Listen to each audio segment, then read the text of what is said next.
From County College of Morris, this is CCM All Access.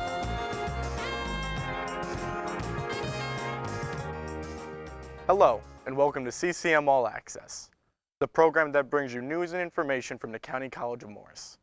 Students on campus, members of the community, people doing good things. I'm James Taylor, and our guest today is CCM freshman, Mr. Reese Ronceray. Thank you, James. It's a pleasure to be here today with you. Thank you for joining us. Could you just tell me a little about yourself? Absolutely. I'm 21. I am a student here at CCM. Right now, I'm doing a liberal arts major, and I'm in the United States Army Reserve as a specialist in the Chemical Corps. Okay. Could you tell us a little bit more about what the Chemical Corps is and how you got into the Army? Absolutely. The Chemical Corps was first started in 1918 during World War I. Our mission is to help preserve, protect, and defend American troops, civilians, along with equipment and personnel against biological, chemical, radiological, and nuclear attacks. So what we do in the Chemical Corps is if there is an attack, we go in, decontaminate personnel and equipment, which could be buildings, could be a mountain for terrain decon, or it could be a number of any other things. We also are proficient in dismounted reconnaissance. So you can go into a lab, take samples that can be and would be used for the international courts in Geneva. Okay. That's pretty interesting. How did you get involved in that? Well, I'm a very big believer in protection of one's nation. The way I see it, if I wasn't the one to join up, who would join up? Somebody has to be the one willing to step out and defend the nation.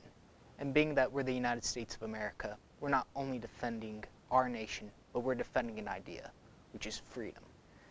Since our European allies don't have the largest nor the most advanced militaries in the world, it is our duty to protect the world.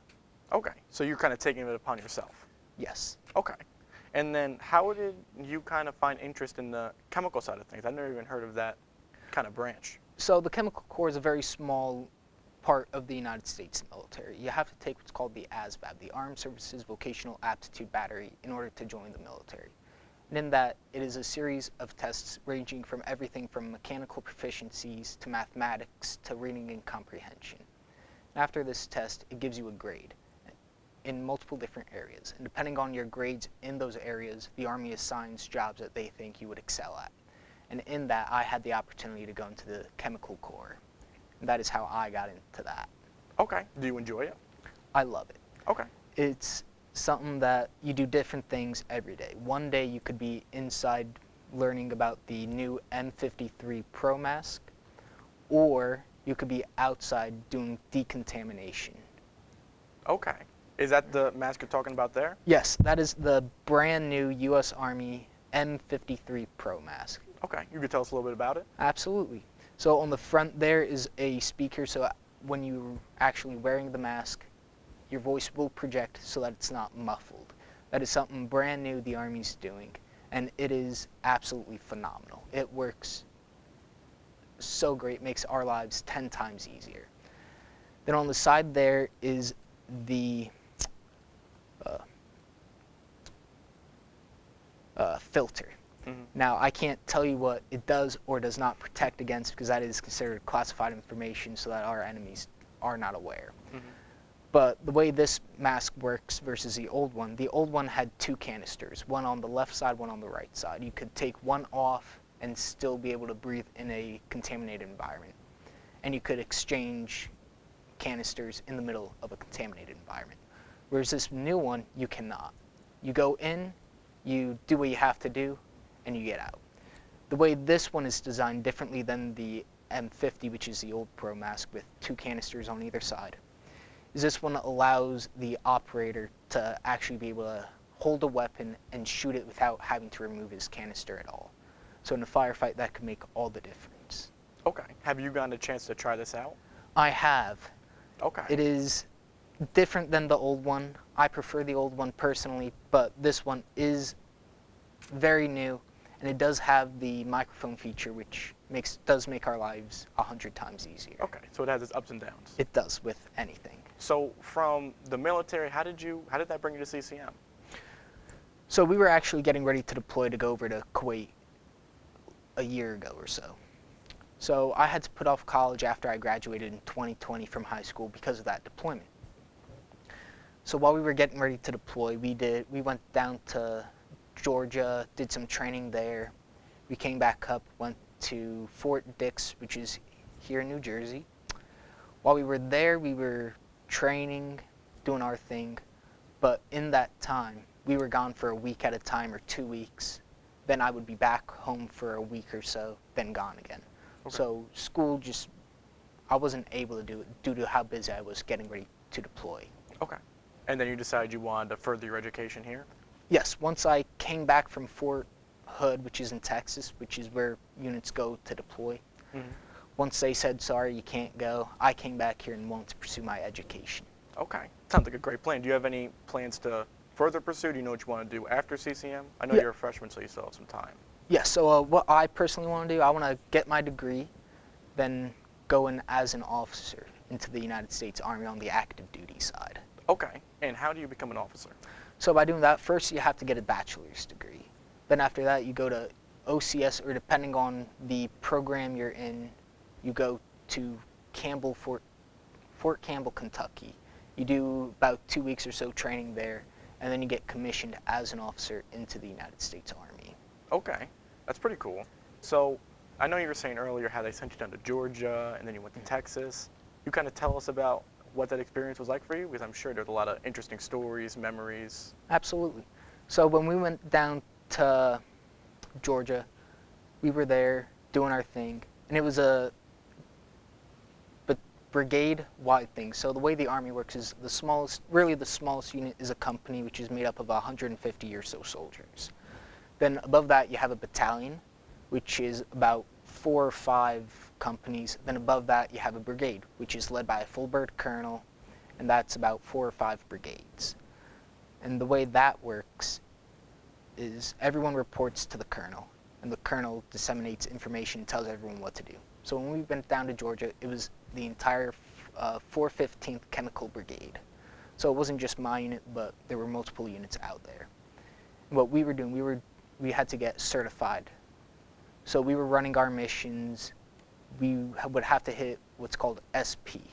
So whenever you go out on a mission, you have to leave by a certain time, and that's called your SP time.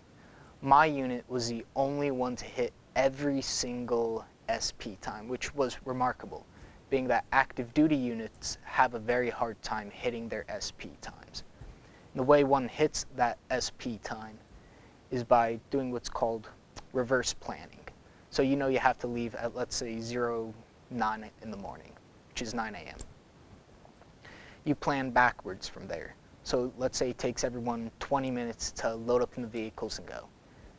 So right there, that's 8:40, everybody's got to be outside. And everyone's got to have all their stuff. So sergeants go around doing all their checks, ensuring their soldiers have their canteens, their ACH, which is a ballistic helmet, their weapons, ammunition, their E-tools, which is like a shovel.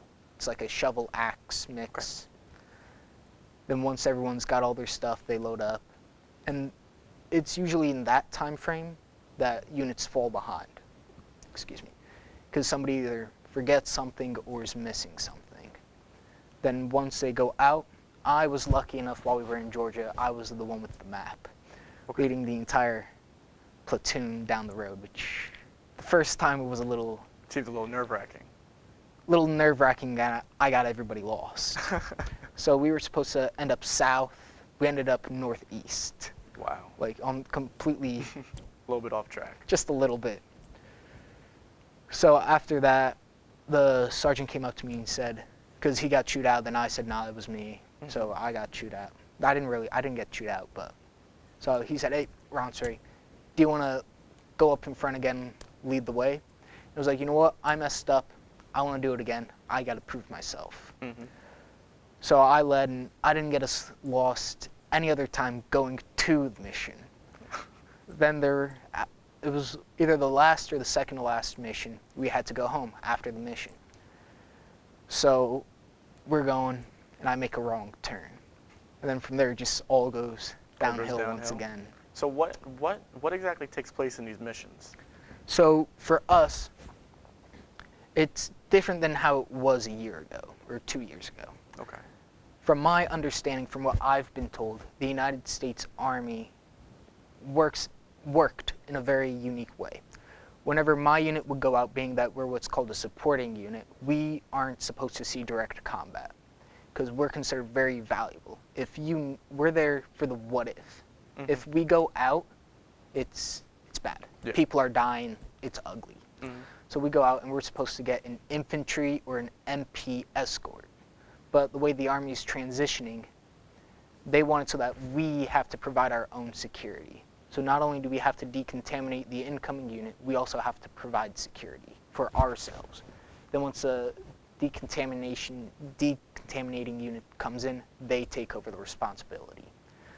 Then the way that works is whenever the unit comes in, we technically, it depends on the unit's operating procedures, SOP, standard operating procedures. Okay. But they come in, we look at them, say, look, this is what you're going to do, this is how you're going to do it.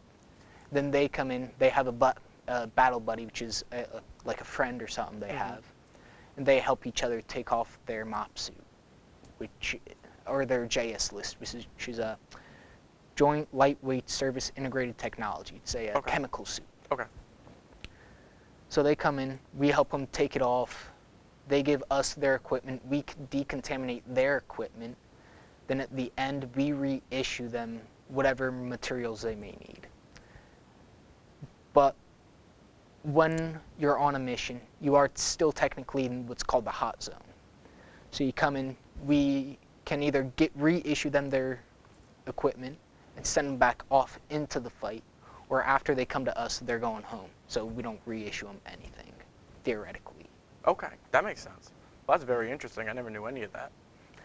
It's once you really get into the nitty-gritties, it's all very it's not technical, but if you do it in the wrong order, then it could turn out to be very ugly. Okay. We'll talk more about this after the break. All right, sounds phenomenal. Now we're going to take a break. Stay tuned, and we'll be right back. Choosing a college is a big, big, big deal. But I know I started right, because CCM is in the top 2% of community colleges in the nation. And at County College of Morris, I get to choose from over 100 programs. Whether you're just out of high school, Like me. exploring career options, Like me. or seeking lifelong learning, Like me. make CCM your choice. Like me. Go big and visit ccm.edu and aspire to be you. Welcome back to CCM All Access. I'm James Taylor, and we're here with Mr. Reese Ronceray. How are you, James? I'm good. So I think we left off on you in Georgia, correct? We did. So I know you said that was some of your training. Did you also have to go through like a basic training or like a boot camp? Yes, so I went to what's called Basic Combat Training. We call it BCT. So what that is, for me, that was down in Fort Jackson, South Carolina. Some people would say it's Relaxin' Jackson. But for anyone who would say that, I would like to remind them that every drill sergeant in the United States Army is trained at Fort Jackson. So it's not really relaxing Jackson. It's not Fort Benning, but it's not relaxing. It's not what they make it seem. Yes. So with basic training, the first 2 weeks or so, you go in and you do what's called reception. That's where they sit you down, they say, this is all the paperwork you have to fill out. Fill it out, you get all your shots, you do everything you have to. You do your life insurance policy, which is called an SGLI. They just upped it to $500,000 per service member. Wow. Which I thought was phenomenal. It's pretty good. So after reception, you go to your basic training unit. For me, that was a 213th Infantry Brigade. So I went there, and my senior drill sergeant was a sentinel. Do you know what a sentinel is? I don't. So the Tomb of the Unknown Soldier in Washington, D.C. The men and women who guard it are called sentinels. Their sole mission is to guard that tomb, whether it be raining, a blizzard, or even a hurricane. These men and women are so devoted to guarding that tomb due to the prestigious honor that they will guard it no matter what. They've been told several times that they do not have to guard it due to the weather. because during Hurricane Sandy, they stood there in the 50, 60 mile an hour winds or higher, and they guarded that tomb. And the way the sentinels work is you have to meet certain criteria physically in order to even be considered. Once you're considered, you go through a training course, and in that training course, the very final stage is a test. In this test, they look at your uniform from head to toe. They look at your awards. They look at your medals. They look at everything. And if you're allowed 3 infractions, if you have 3 infractions, you're done. You're no longer considered. Now, what's considered an infraction? An infraction is anything off by 1/60th of an inch or greater. So these men and women are the disciplined soldiers of the nation. Now, I don't know if you know, but there's only been 705 sentinels since 1928. So to be a sentinel is one of the most honorable jobs in the United States Army. And in case you didn't know, something I always found very interesting. The men and women that actually, so there's really 2 people that guard the tomb. There's the actual guard themselves, then there is the NCO that oversees them. They're the ones that are in charge of the changing of the guard ceremony. The ones that actually guard the tomb, they don't have rank on their sleeve. Do you know why that is? No. So it's so that no individual outranks any fallen member that is in the tomb. Since we don't know who they are, nobody is to outrank them. That's the reason they don't have ranks on their sleeves whenever they're actually guarding the tomb. Okay, that makes sense. That's very interesting. Wow. Seems like a prestigious title. It is. So being that my senior drill sergeant was a sentinel, he demanded nothing but perfection from not only me, but everybody in my platoon. And you could truly see a difference between my platoon and everybody else, being that if one person messed up, everybody messed up. So we did police ourselves, making sure that everybody was in the right. And we, after basic training, we were all very honored to call ourselves soldiers and having Senior Drill Sergeant Rastellini as our Senior Drill Sergeant. Wow. Well, that's a pretty cool story. Not everyone can say that. Thank you. So, we talked a little bit about your beginning of how you got into the Army, what you're doing now here at CCM. Do you have any plans with the Army? So, as of right now, we have a mission coming up to go to Europe. Due to operational security, I can't discuss when exactly we're going, but what I can say is that it is a NATO exercise. So when I'm over there, I will be working with the North Macedonians, the British, possibly the Germans. They're all going to be under American leadership. So during these missions, I'm going there as a supporting unit to a sister company. So they're going over there. It's really their mission. I'm going over to support them in whatever aspects they may need. Okay. So if they need more troops doing terrain decon, I would go and clean a road off for them. Okay. Something like that. That makes sense. Okay. So you're just there to help out, kind of? Yes, exactly. Okay. Well, it seems like a great experience to have. I am so excited to go over there. We are going to put on one heck of a show for the Russians. We're going to let the world know that America and her allies are ready for every and any task that lies ahead. It seems like you take great pride in that, too. I do. To me, there's nothing more honorable than serving in the United States military.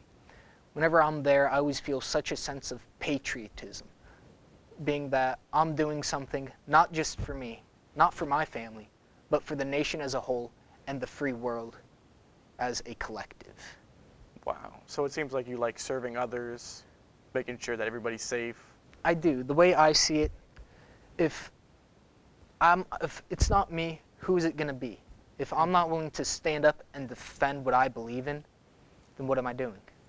Okay, that makes sense. Did you have relatives in the military, or how did you kind of come to the conclusion you wanted to? Did you find out in high school, after high school? So I always knew I wanted to help people. I've always wanted to do something that would make a difference in the world.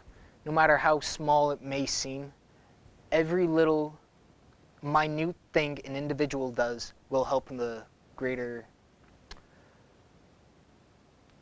The greater good, almost. Yes, yeah. Thank you. So my cousins joined up, but I've been saying before they joined up that I wanted to join. So when I was 17 years old, still in high school, I was a junior, I went to the recruiter and I said, I want to join. They said, sure, but you have to become emancipated. Do you know what that means? No. It means you're a legal adult before the age of 18. That's all Okay. it is. So my parents had to go, they had to sign something saying, yes, he's allowed to join up the United States Army. So once I joined up at 17, I went off to basic training during my junior summer, came back, finished high school, then I went to Fort Lost in the Woods, which is Fort Leonard Wood, Missouri, for my job school. Okay. That's pretty cool. So you were almost in the military already while you're going into your senior year of high school. Yes. So when I was going into my senior year, I had already completed basic training. Then I just had to complete my job school to officially be what's called MOS. What's your job school? So I went to the United States Army Chemical, Biological, Radiological, and Nuclear School, which is what my MOS is. And MOS is Military Occupational Specialty. Okay. So all that is it's a 3-letter code to identify your specific job. I'm what's known as a 74 Delta, which is a CBRN, or a Chemical, Biological, Radiological, and Nuclear Specialist. Okay. Wow. A lot of big words. Yeah, a lot of big words. So would you say that that experience, your junior summer, helped you kind of grow as a person, grow as a man going into your senior year? Could you kind of see a difference between you and your classmates? Yes, absolutely. I think, personally, it allowed me to explore what I truly wanted to do and allowed me to find what I truly believed in, what I truly had a passion to do. Okay. So once I came back, I could see a little bit of a difference between me versus everybody else, just a minute one, especially in how people treated me versus my other peers. Okay. Did you have any kind of role models? I know you said your cousins. Was there anybody that you kind of looked up to, whether you knew them, whether it's someone in a movie, anybody that kind of inspired you? So someone such as Alexander the Great, leadership-wise, I always looked up to him, being that he was able to conquer so much territory, but everybody loved him. Also, General Patton. Do you know who General Patton is? I've heard of him. So he was a general in World War II. He conquered more land in less amount of time with the least amount of casualties than any other general in American history. I look at him and I see a leader because he's someone who truly loved his men. He was willing to do whatever it took to minimize casualties. Though it was not a popular opinion at the time, do you know what Blitz is? Blitzkrieg? Yes, that's a German thing, correct? Yes, so it was when the Germans just ran across Europe. He did that as much as he could because he believed that if you hold the enemy by the nose, it'll never give them time to really mount a defense. Okay. Which saves lives in the long run. That makes sense. So it seems like you want to you seem like a leader at heart. Well, leadership, I personally, I don't think I'm a leader. Anybody who says they're a leader, I think it truly shows that they're not a leader. Because a leader is somebody who is open to learning and is open to criticism, which a lot of people in today's world really aren't. Once someone says something bad about you, a lot of people just X them right out and Shut down, yeah. And shut down, yes. Whereas I try to take in criticism to try to get better every day. You take it constructively. Yes. Okay. Because the way I see it, if you don't take it constructively, then how are you going to grow as an individual? That's very true. It's a great point. So besides the military, do you have any other hobbies? Anything you like to do in your free time? So I like to think I'm an adventurous guy. If someone calls me at 2 in the morning and says, hey, let's go do something, I'll be like, yeah, why not? Let's go. Let's do it. Always up for an adventure. Then from time to time, I'll build little model ships. And I like to, like put them in like a little pond and shoot fireworks at them. Wow. Try Okay. to blow them up. I love shooting, but other than that, my life more revolves around the service than anything else. So that's kind of your main focus above anything else? Yes. Okay. And I was just recently, I passed the board, which means I can get promoted. And I'm in line to go to BLC, which is Basic Leadership course. And after that, there's a transition from a specialist to a corporal, then corporal to sergeant, which is a sergeant's a supervisor. Okay. Well, thank you so much for joining us today. This is all really interesting stuff. Thank you for talking to us about it. Thank you. It's been an honor to be here. Thank you. This has been another edition of CCM All Access. Thank you for tuning in, and we'll see you next time.